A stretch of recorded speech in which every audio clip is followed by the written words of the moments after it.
Buenas tardes. José Capitán desde Acción Obrera, Venezuela. Los acontecimientos mundiales principales marcan el rumbo. Debemos ubicarnos en ese concepto y desde el troquismo.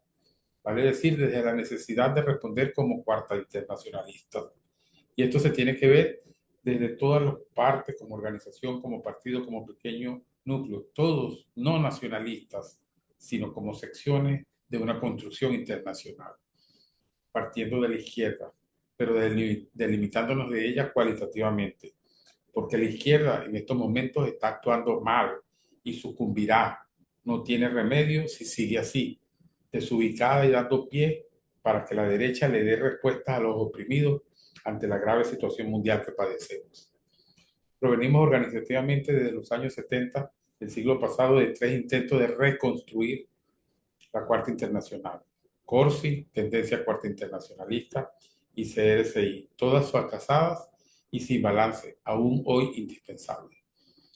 No había nada antes en Venezuela y felizmente nacimos en una iniciativa promovida desde Francia por la UCI de Lambert. Eh, Nos iniciamos con la CHISPO, una organización con volante de fábrica y organizativa, en la cual dimos una lucha a la burocracia sindical sin cuartel y estuvimos organizándonos con los trabajadores, comenzando por la ciudad de Valencia y extendiéndonos a todo el país y siendo esa nuestra bautizo como organización política. Para fines de esta exposición, por el tiempo, dos puntos nada más. Uno, primero, sobre la guerra. De paso, en homenaje a la memoria de Alejandro Guerrero, por cierto, que desde febrero de 2022 hasta estos días que falleció, coincidimos del lado de Rusia en la guerra de la OTAN contra ese país. La guerra es concreta y hay que tomar posición. Hay dos lados y no el deseado. Nosotros también tomamos posición concreta, llamada por algunos minoritaria, para nosotros en común con los camaradas de los partidos de los revolucionarios los trabajadores de Grecia y Turquía y de su centro socialista, Cristian Rakovsky.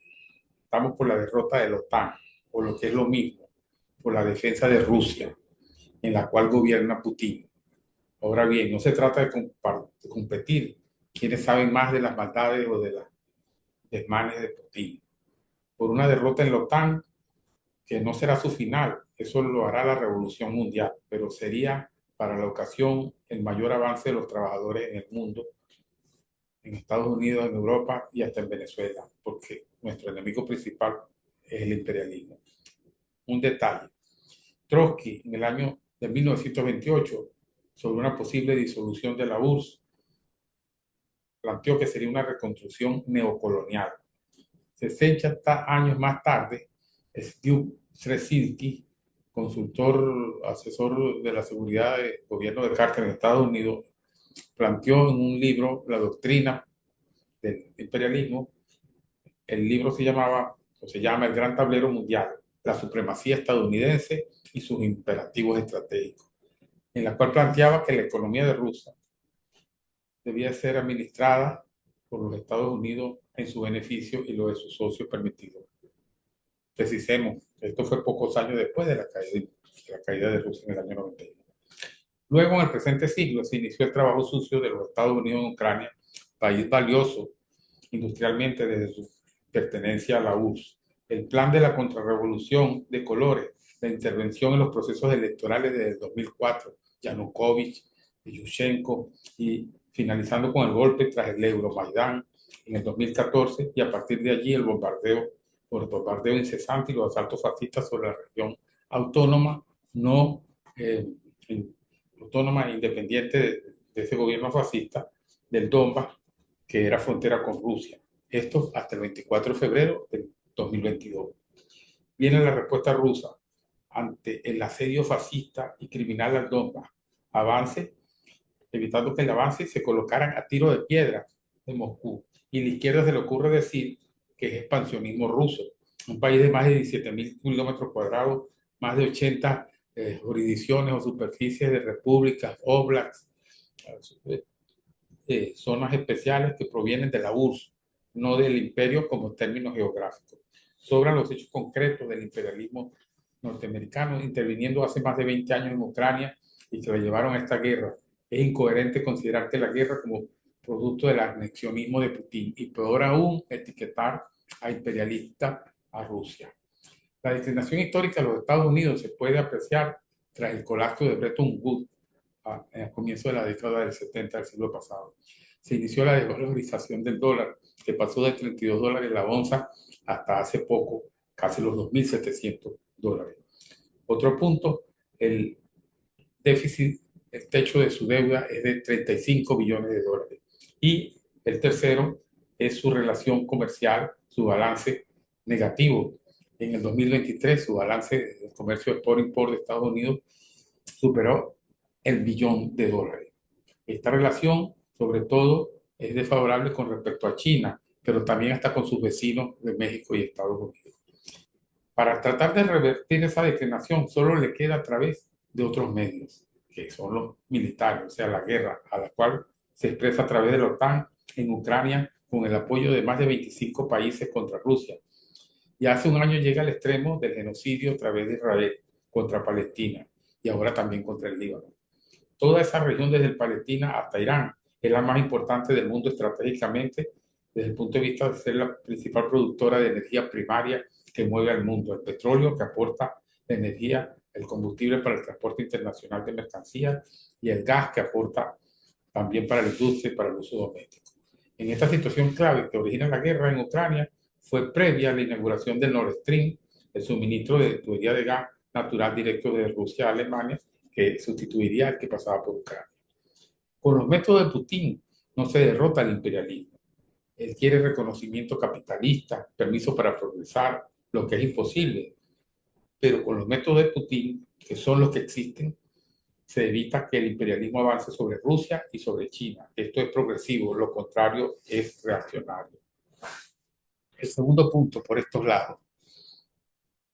En Venezuela, desde 1989, se revela contra el paquete Las Masas, ¿no?, del FMI, y desde la izquierda no hay respuesta. La dan los militares más adelante en el 92, fracasándose pero recuperándose electoralmente en 1999. Luego, al querer dirigir PDVSA directamente, o sea, el petróleo, pues a través de PDVSA, con un cambio de la directiva, cae Chávez y más tarde hacen un lockout petrolero e industrial y por el control obrero es derrotado. Hubo muchos más intentos de golpe tipo Maidán, desde asaltos, saboteos políticos, económicos, fascistas, desde Colombia, desde la base aérea La Carlota en Caracas.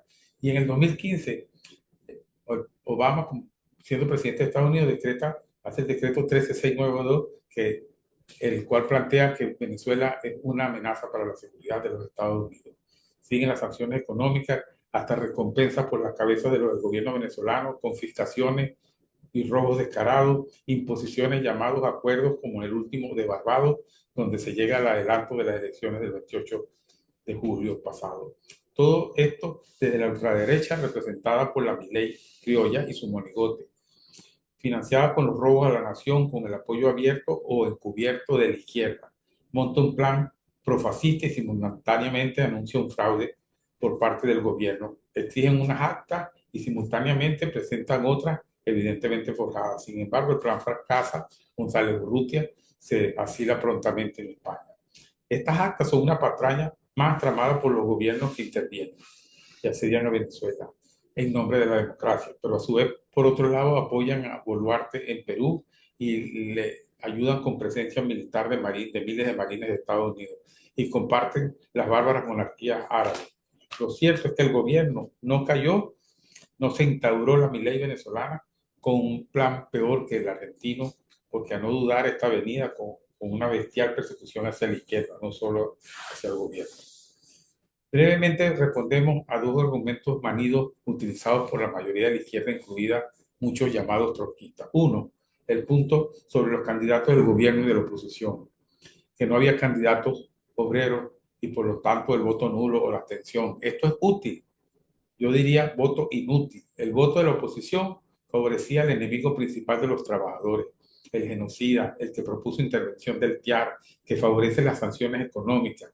El voto útil es contra de esto, que ahora, contra de esto, esto es lo que se decidió el 28 de julio. En 1999, los trotskistas, que ahora son anti-Maduro, tenían a Chávez como el candidato de los trabajadores. Otro punto, manido, la represión. El 29 de julio, un día después del resultado de las elecciones, tuvo como resultado más de 15 asesinados, no reclamados por la derecha en estos momentos, porque fueron realizados por ellos. Antes se llamaban guarisma, un nombre popular de juego infantil, y ahora se le llama combanditos, utilizando menores de edad, asusados o promovidos por ellos. Defino algo. Por un lado está la represión denunciada por la derecha, la que es de su gente. Por otro lado está la represión que denunciamos nosotros sobre los trabajadores y está la hecha por el gobierno. Esta represión del gobierno hay que mirar caso por caso a ver dónde corresponde. Por ejemplo, tenemos un caso, Liliana Pérez, profesora y líder comunal del pueblo de San Mateo, a escasos kilómetros de Maracay, ciudad de la cual estoy hablando, hecha presa el 3 de agosto, todavía en prisión por parte de la alcaldesa madurista de ese pueblo, por reclamar a favor de la comunidad. En nuestra página blog de Opción Obrera denunciamos esta acción represiva y mantenemos nuestra campaña por la libertad de Liliana Pérez. El gobierno de Putin y Xi Jinping y Maduro quisieran además perpetuarse y ser permitidos y reconocidos por el imperialismo y sus instituciones capitalistas, pero es inviable si no es supeditado a los dictados de Estados Unidos. Lo que les queda a ellos es responder a su forma. En el mes pasado se realizaron los ejercicios militares por tierra, mar y aire llamados UNITA, dirigidos por Estados Unidos desde 1960, cuando la Guerra Fría se llamaba. El primero fue hecho en Venezuela. En este último, del mes de septiembre, participaron, entre otros, la Armada de México, Colombia y Brasil, en aras de la defensa de la democracia armada hasta los dientes y socia con Estados Unidos, que están cometiendo el genocidio en Gaza, en Cisjordania y en el Líbano. La izquierda no responde a los oprimidos y a los trabajadores ante esta crisis y la guerra. Lo hace la derecha y sale aprovechándose sobre Venezuela. Ya el Parlamento español y de la Unión Europea se inclinaron a favor de González Urrutia. También Kamala y Biden empujan para González Urrutia, pero con cuidado. No son tontos porque la agudización del pleito de Irán-Israel los tiene a ellos temerosos de lo que pueda pasar momentáneamente en Venezuela. Pero también tienen para ese trabajo hasta los gobiernos de Colombia, Brasil y México, que se pronuncian en contra del gobierno de Maduro. En todo este escenario mundial, estos planteamientos deben orientar a los trotskistas acerca de qué lado se debe luchar. Como decimos, hay dos lados, no el deseado. No es el del lado de los intereses imperialistas empezados en Ucrania y Palestina y también en Venezuela, donde debemos salir de Maduro por parte de los trabajadores, pero para eso debemos evitar que triunfen las marionetas que tienen en Venezuela en contra de Maduro y por parte de ese poder mundial imperialista. Aprendimos mucho del POR de Bolivia, una atalaya, como decía Lora, muy alta, pero en total mediterraneidad, y se aisló y sucumbió. Luego el más grande trotskismo, el argentino, implosionó y llega Milei. En Venezuela no llegó por ahora la Milei. Ahora el plebiscito sobre las elecciones en Uruguay próximamente este domingo, la guerra contra el imperialismo en Ucrania y el genocidio permanente son denuncias y elementos comunes que deberíamos intervenir en nombre de la Cuarta Internacional, añado, no desde cada país en particular, viéndose el ombligo y no viendo más allá de su nariz. En homenaje a Lenin. Sobre lo que leemos de él, es importante saber por qué lo escribió y para qué. Conocemos de su primer libro, de quiénes son los amigos del pueblo, o sea, la delimitación sobre los populistas, esto. Al mundo, nosotros le damos la verdadera consigna de lucha. Esa es la tarea directa de la ciencia según Marx. Consiste en dar una verdadera consigna de lucha. Leemos en su último libro sobre la enfermedad infantil del izquierdismo, en 1920, en un capítulo llamado El no compromiso, respondiéndole a los sectarios que son herméticos y nunca se empapan. Comienza la cita. Solo se puede vencer a un enemigo más poderoso poniendo en tensión toda la fuerza y aprovechando obligatoriamente con el mayor celo, minuciosidad, prudencia y habilidad la menor grieta entre los enemigos. Toda contradicción de intereses entre la burguesía de los distintos países entre los diferentes grupos o categorías de la burguesía en el interior de cada país, hay que aprovechar asimismo las menores posibilidades de lograr un aliado de masa, aunque sea temporal, vacilante, inestable, poco seguro, condicional. El que no comprende esto no comprende ni una palabra de marxismo ni de socialismo científico contemporáneo en general. Hacer la guerra, otra del mismo capítulo, hacer la guerra para derrocar a la burguesía internacional, una guerra 100 veces más difícil, prolongada y compleja que la más encarnizada de las guerras corrientes entre Estados, y renunciar de antemano a toda maniobra, a explotar los antagonismos de intereses, aunque solo sean temporales y que dividen a nuestros enemigos, renunciar a acuerdos y compromisos con posibles aliados, aunque sean provisionales, inconsistentes, vacilantes y condicionales, ¿no es acaso algo indeciblemente ridículo? Y con respecto a Trotsky, también en su homenaje, partiendo del homenaje a Lenin, dos citas. Trotsky, sobre el retorno posible retorno al capitalismo en Rusia en mayo de 1928, planteó, abro la cita, el carácter reaccionario del menchevismo es que piensan a Rusia en los términos de capitalismo, en un solo país, antes que examinar la cuestión del destino de una Rusia capitalista a la luz de los procesos internacionales. Y para rematar, con Trotsky, o sea, para cerrar, en 1938, en su artículo Aprender a pensar, si los fascistas franceses intervienen hoy en un golpe de Estado y el gobierno de Daladier, el gobierno que está en ese momento en Francia, se viera obligado a movilizar tropas contra los fascistas, los trabajadores revolucionarios, manteniendo su plena independencia política, lucharían contra los fascistas del lado de los soldados. Así, en una serie de casos, los trabajadores están obligados no solo a permitir y tolerar, sino a apoyar activamente las medidas prácticas del gobierno burgués. En 90 de cada 100 casos los trabajadores ponen signo negativo donde la burguesía pone signo positivo. En 10 casos, sin embargo, están obligados a poner el mismo signo con la burguesía, pero con su propio sello, lo que expresa de su desconfianza hacia la burguesía. Los escolásticos ultraizquierdistas no piensan en términos concretos, sino con abstracciones vacías. Están buscando una receta sellada herméticamente que excluya el aire fresco. Cierro la cita de Trotsky y termino. Viva la Cuarta Internacional, no solo en los días de aniversario de Trotsky. Adelante, camarada.